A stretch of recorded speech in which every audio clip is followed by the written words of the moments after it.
Ada air di dalam 2 gelas. 1 gelas berisi air bening, jernih,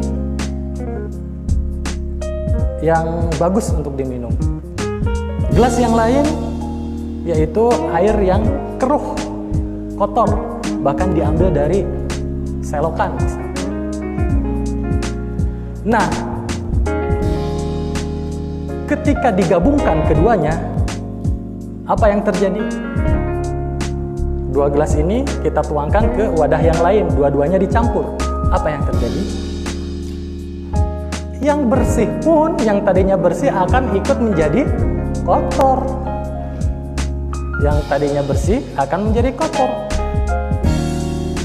Begitupun harta kita. Jadi, ketika seseorang sudah mencapai nisab dan haul, maka itu ada hak dari mustahik zakat. Ketika kita mengeluarkan zakat, tidak ada alasan orang berbangga diri, misalkan, wah, saya itu ya orang ngeluarin zakat, saya nih ngeluarin zakat. Tidak ada alasan. Kenapa? Karena zakat itu udah jadi haknya mustahik. Sudah kewajiban dia mengeluarkan zakatnya. Assalamualaikum warahmatullahi wabarakatuh.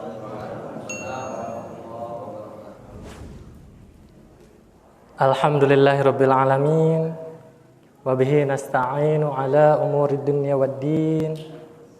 Wassalatu wassalamu ala asyrafil anbiya'i wal mursalin wa ala alihi wa sahbihi ajma'in. Amma ba'du. Bapak-bapak yang kami hormati, puji syukur, marilah kita panjatkan pada Zat yang Maha Ghafur, Zat yang Maha Pencipta, yang telah menciptakan kita semua dari ketiadaan menjadi ada, yakni Allah Azza wa Jalla. Berkat kudrat dan iradatnya, kasih sayangnya, limpahan rahmatnya, kita semua masih bisa berkumpul bersama di tempat yang mulia ini dalam keadaan sehat walafiat.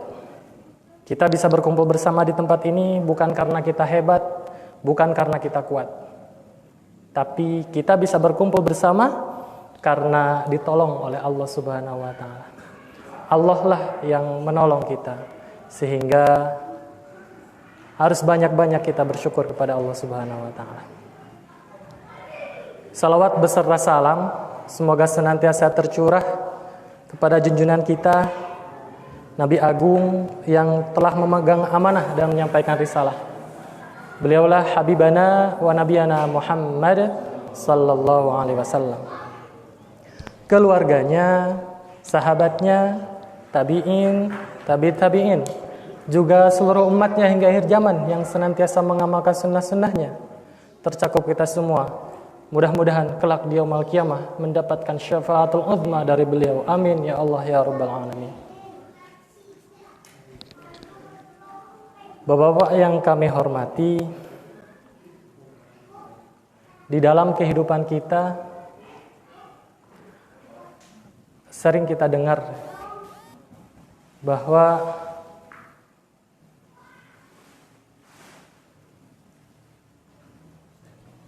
ada orang yang terpaksa mencuri karena kekurangan ekonomi. Ada orang yang terpaksa membunuh karena butuh uang. Bahkan kita dengar kasus yang baru saja terjadi ya. Udah sekitar beberapa minggu yang lalu Syekh Ali Jaber katanya kan diserang ya. Dan ternyata ada kabar lain menerangkan bahwa oh itu dibayar katanya. Karena putus kerja, di PHK katanya. Jadi sudah lama menganggur, butuh uang. Ada yang nyuruh dan dibayar. Dalam fenomena ini tentunya ada solusi sebenarnya yang ditawarkan oleh Islam. Islam adalah agama yang kafah. Kafah itu sempurna, menyeluruh, mengatur semua bidang. Tidak hanya mengatur aktivitas kita di masjid saja, tetapi aktivitas kita terhadap sesama manusia pun diatur oleh Allah Subhanahu wa Ta'ala. Di dalam hal sosial ini, di dalam Islam diatur adanya syariat zakat. Zakat merupakan sebuah solusi dari permasalahan-permasalahan tadi. Sehingga orang yang miskin bisa terbantu oleh orang yang kaya. Orang yang tidak mampu terbantu oleh orang yang mampu. Dan bahkan kita semua sudah mengetahui bahwa zakat ini dimasukkan ke dalam sebuah ibadah yang sangat diutamakan dan termasuk ke dalam rukun Islam. Rukun Islam kita tahu sebagaimana Rasulullah SAW bersabda, "Bunyal Islam ala khamsin. Syahadatu an la ilaha illallah wa anna Muhammadar Rasulullah wa iqamas shalah wa ita'iz zakah wa hajjul bait wa shaum Ramadan." Jadi Islam itu terbangun dari 5 dasar, 5 rukun. Pertama syahadat, kedua salat, kemudian ketiga zakat, keempat puasa, kemudian 5 haji bagi yang mampu. Nah, kita tahu di sini zakat dimasukkan ke dalam rukun Islam. Sehingga ketika ada seseorang yang menolak zakat, yang menolak mengeluarkan hartanya untuk zakat, maka hancurlah keislaman dia. Tidak sempurna keislaman dia. Kita analogikan sebuah bangunan. Kalau sebuah bangunan, kita lihat di sini ada tembok masjid ya. Tembok masjid ini terdiri dari keramik, kemudian ada semennya di dalamnya, ada pasir, ada batu, kemudian air ya waktu digunakannya air. Kelima komponen itu tentunya harus ada semua. Kalau tidak ada saja salah satunya, contoh tidak ada airnya, maka apa yang terjadi? Ya, tidak akan kokohlah bangunan. Tidak ada batunya, tidak ada pasirnya, maka rapuhlah dinding tersebut. Begitupun di dalam zakat. Zakat ini saking pentingnya, bahkan syariat zakat di dalam Al-Quran sering disandingkan dengan sholat. Di dalam banyak Al-Quran, wa aqimus sholat wa atuz zakat. Kan? Dirikan sholat, tegakkan zakat. Begitu. Nah, perlu kita ketahui bersama, ternyata di dalam zakat ini ada 2 model. Ada 2 model zakat yang kita harus ketahui, bahwa yang pertama ada namanya zakat fitrah. Zakat fitrah yang diwajibkan terhadap semua individu 1 tahun sekali yang mengalami Ramadan dan Syawal, 1 Syawal. Dan yang kedua adalah zakat mal atau zakat fitrah. Namun di sini saya ingin memfokuskan satu saja, yaitu zakat malnya, zakat harta. Ya. Yang pertama zakat fitrah, yang kedua zakat mal atau zakat harta. Karena kalau zakat fitrah boleh jadi kita sering diingatkan ya, sering diingatkan setiap Ramadan, bahkan di masjid-masjid dibentuk amil dadakan ya, panitia dadakan untuk menggalang zakat fitrah. Namun yang sering dilupakan adalah zakat mal, zakat harta. Kalau kita mempelajari bagaimana para ulama memaknai terkait zakat ini, maka makna zakat itu ada 3. Ada 3 makna zakat. Yang pertama adalah an-nama waz-ziyadah. an-nama wa ziyadah, yaitu bertambah atau tumbuh. Kemudian yang kedua, as-shalah, maknanya menjadi lebih baik. Dan yang ketiga, tathhir, maknanya menyucikan.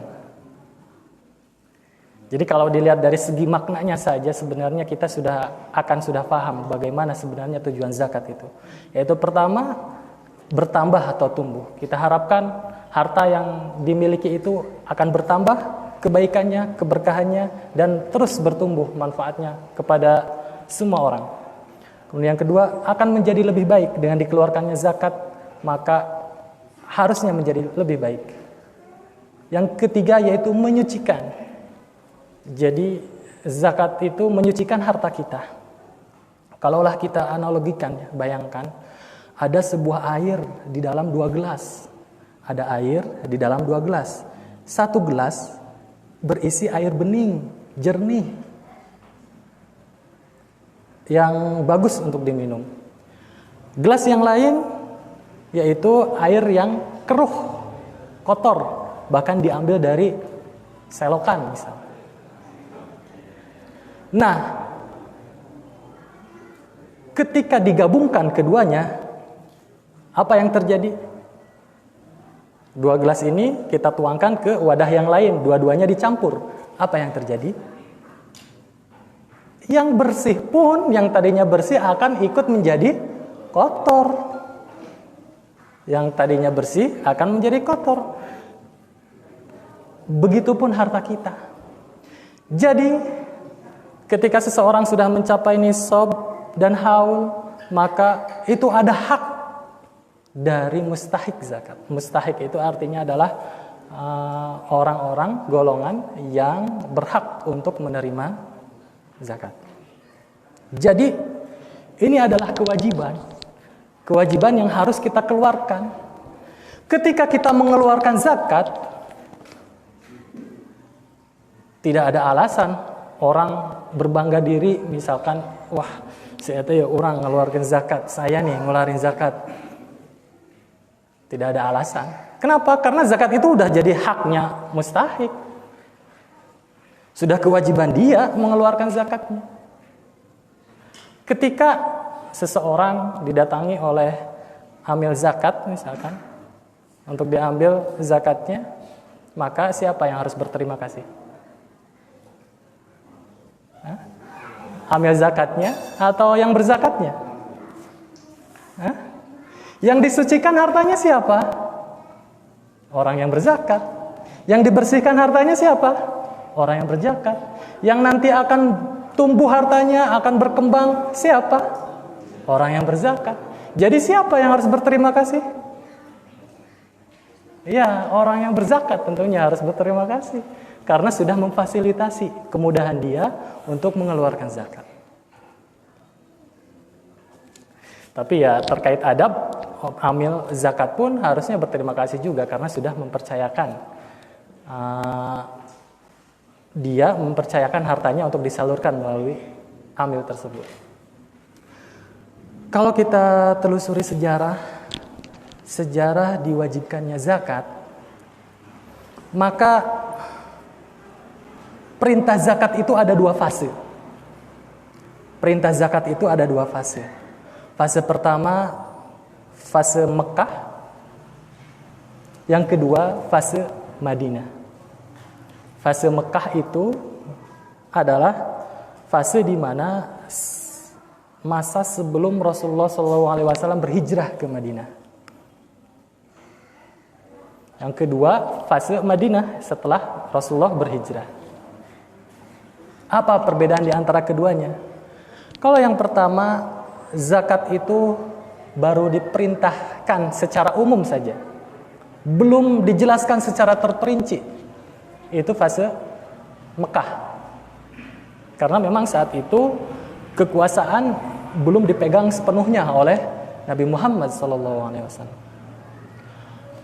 Nah, barulah di fase kedua, setelah Rasul hijrah ke Madinah, kemudian memegang kekuasaan di Madinah, diturunkanlah perintah zakat secara detail. Secara detail diturunkan bagaimana cara menghitungnya, nisabnya, haulnya, kemudian bagaimana cara penyalurannya, siapa saja orang-orang yang berhak. Itu mulai detail di fase Madinah. Di dalam fase Mekah kita kenal ada surat Al-Muzammil, surat ke-73 ayat 20. Di sana disyariatkan zakat. Kemudian surat Fussilat ayat 6 sampai 7. Itu di sana juga dinyatakan bahwa orang yang tidak berzakat itu sama dengan menyekutukan Allah. Bayangkan, orang musyrik disebutnya. Orang yang tidak mau berzakat itu disebutnya orang yang menyekutukan Allah. Ini saking ditekankannya kewajiban zakat. Nah, dalam fase Madinah, di tahun kedua Hijriah, bulan Syawal, barulah secara resmi hukum zakat ini wajib. Resminya di dalam sebuah hadis yang tadi sudah dibacakan, Bunyal Islam ala khamsin. Islam itu rukunnya ada 5. Yang pertama syahadat, kedua sholat, 3 zakat, keempat puasa, kemudian kelima haji bagi yang mampu. Nah, saking dipentingkannya zakat, bahkan kita kenal di dalam sejarah Abu Bakar Siddiq selepas peninggalan Nabi Muhammad SAW, Nabi Muhammad wafat digantikan oleh siapa? Abu Bakar. Orang yang tidak mau zakat itu diperangi oleh Abu Bakar Siddiq. Ini menunjukkan sekali lagi betapa pentingnya zakat itu dikeluarkan. Nah, maka kalau kita runut juga sebenarnya dahulu Islam itu tidak hanya sekedar sebagai agama, tetapi Islam itu adalah negara. Islam tidak hanya sekedar agama, tetapi juga negara. Maka tidak ada orang itu dipungut pajak di dalam negara Islam. Tidak ada. Yang ada apa? Yang ada adalah dipungut zakat. Yang ada adalah dipungut zakat. Bagaimana yang non-muslim? Apakah ada yang di negara Islam saat itu? Ada juga. Pada saat kepemimpinan Nabi Muhammad SAW, itu ada juga orang Yahudi, orang Nasrani di Madinah. Ada. Zaman para sahabat juga ada orang non-muslimnya. Apakah ditarik zakat mereka? Nah, untuk mereka tidak ditarik zakat. Yang dilakukan adalah ditarik jizyah. Apa itu jizyah? Jizyah adalah ya pajak tadi, jaminan keamanan. Sehingga dalam rangkaian peristiwa ini muncullah ketentuan bahwa zakat itu harus dikelola oleh amil yang ditunjuk oleh pemerintah. Harus dikelola oleh amil yang ditunjuk oleh pemerintah. Karena menjadi kewajiban pemerintah untuk memastikan setiap orang muslim itu mengeluarkan zakat. Kita tahu tadi, untuk menghindari kesenjangan sosial di antara masyarakat, salah satunya adalah dengan berjalannya zakat. Kemudian perkembangan selanjutnya kita tahu kan, negara Islam sudah tidak ada, muncul negara-negara yang berbasis tanah air kebangsaan. Sedangkan di Indonesia sekarang bagaimana? Bagaimana di Indonesia? Apakah negara Islam? Nah, negara Pancasila. Kita negara Pancasila. Asasnya Pancasila, bukan negara Islam. Namun demikian kita bersyukur. Pemerintah kita memfasilitasi orang-orang muslim untuk berzakat dengan dibentuknya Baznas, Badan Amil Zakat nasional. Itu dibentuk oleh pemerintah, ditunjuk orang-orangnya oleh pemerintah. Dari mulai tingkat nasional, provinsi, kemudian kabupaten, terus sampai ke kelurahan bahkan. Namun demikian, ada juga yang tidak ditunjuk oleh pemerintah, yang mengajukan diri. Istilahnya adalah Laznas, Lembaga Amil Zakat Nasional. Jadi ada yang plat merahnya, ada yang plat hitam gitu ya istilahnya. Banyak lembaga-lembaga zakat yang swastanya. Walaupun yang tadi Baznas, walaupun itu pemerintah, tetapi tetap independen harusnya. Nah, yang Laznas, Lembaga Amil Zakat Nasional, itu swasta. Banyak lembaga-lembaga zakat, diantaranya adalah yang bekerja sama dengan Al-Hikmah Peduli, yaitu DT Peduli. DT Peduli merupakan lembaga zakat nasional yang diakui oleh negara. Sehingga kita tidak usah khawatir ketika kita mengeluarkan zakat melalui Al-Hikmah Peduli misalkan yang sudah dibentuk oleh DKM ini, gimana ini legalitasnya? Tidak usah khawatir. Karena sudah jelas legalitasnya. Ada undang-undangnya yang dibuat oleh pemerintah. Pemerintah menetapkan ada Baznas, ada Laznas. Baik hadirin yang kami hormati, kita kembali lagi ke materi awal terkait urgensi zakat. Pelajaran yang dapat kita ambil dari proses pengelolaan zakat ini apa sebenarnya? Dari mulai ada fase fase Mekah, kemudian fase Madinah, kan? Fase Mekah belum ditentukan secara detail, baru detail itu setelah fase Madinah. Apa sih hikmahnya? Salah satu hikmah yang dapat kita ambil yaitu yang pertama, ketaatan itu butuh proses. Jadi untuk mengajak orang taat kepada Allah Subhanahu wa taala itu butuh proses. Jadi tidak usah langsung secara frontal menyalahkan orang lain. Karena ya butuh proses orang-orang. Orang yang hijrah misalkan yang tadinya di jalanan ingin tertarik ke masjid, sholatnya salah, langsung ditegur dengan kasar misalkan. Jangan langsung seperti itu. Jadi perlu proses, dirangkul dengan baik. Kemudian yang kedua, hikmah syariat zakat yaitu diantaranya Islam agama yang sangat menjunjung kasih sayang, solidaritas, kepedulian sesama muslim. Jadi Islam itu agama yang tidak hanya mengatur ibadah di masjid saja, sholat doang atau zikir doang di masjid. Tidak, tetapi sosial kemasyarakatnya pun, pemberdayaan masyarakatnya pun itu diatur di dalam Islam. Diperhatikan sekali oleh Islam.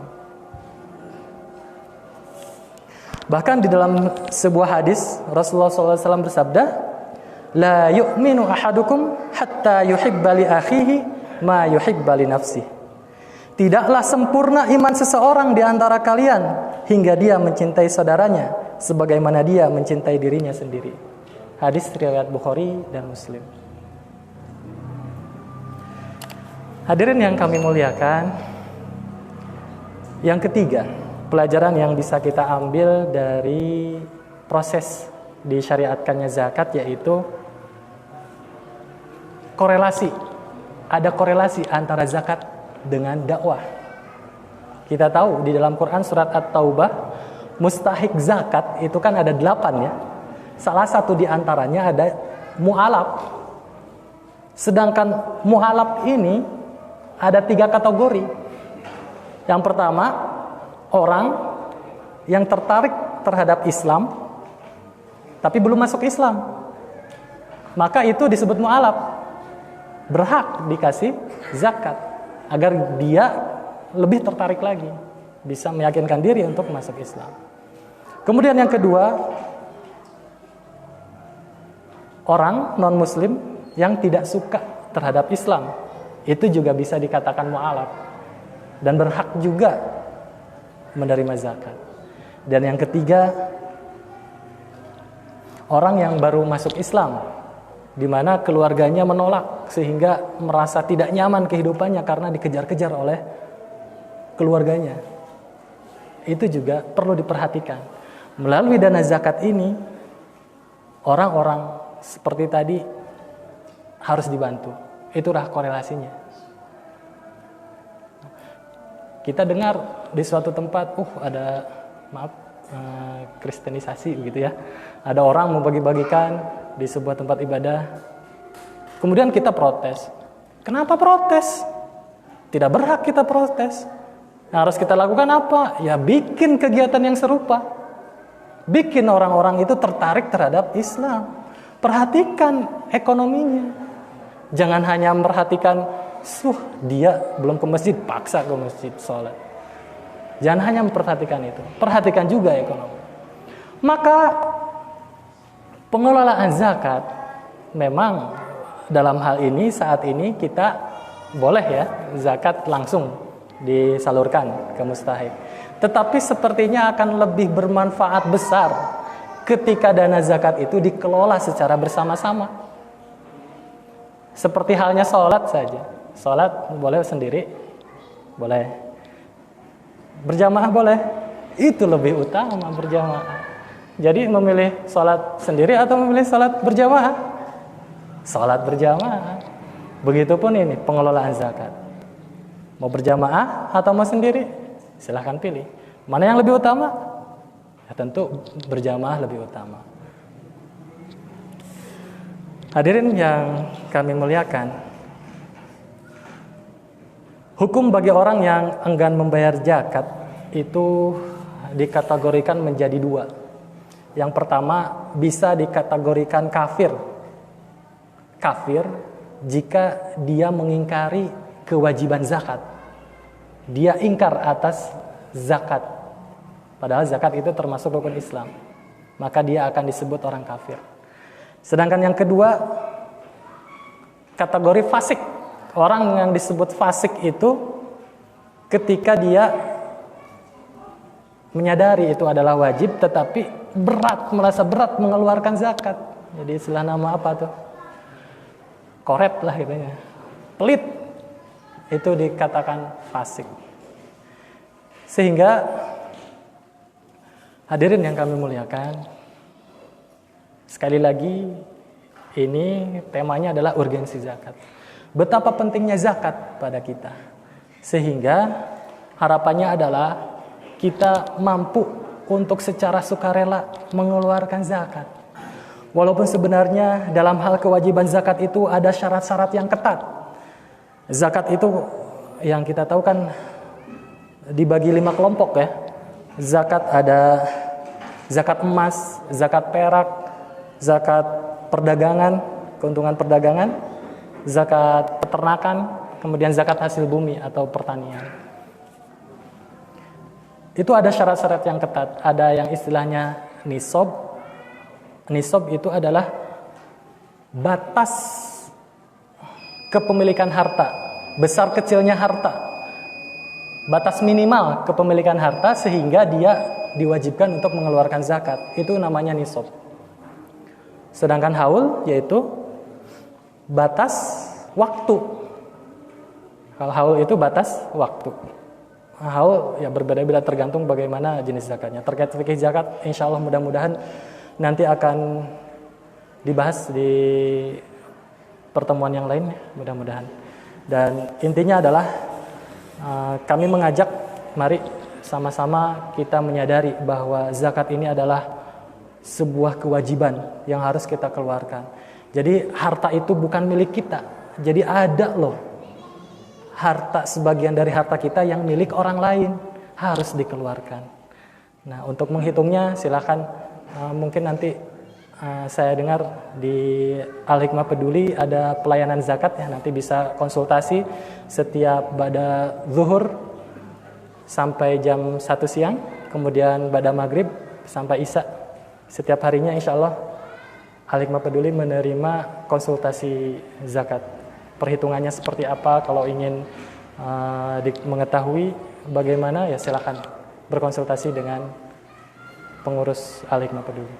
Itu saja barangkali yang dapat disampaikan dalam kesempatan kali ini. Mudah-mudahan bermanfaat. Mohon maaf apabila ada kesalahan, apabila ada salahnya mudah-mudahan tidak sampai diamalkan ya, karena itu kekhilafan saya sendiri. Dan benarnya itu semata-mata petunjuk dari Allah Subhanahu wa taala. Cukup sekian dari saya. Subhanakallahumma wa bihamdika asyhadu an la ilaha illa anta astaghfiruka wa atubu ilaik. Wassalamualaikum warahmatullahi wabarakatuh.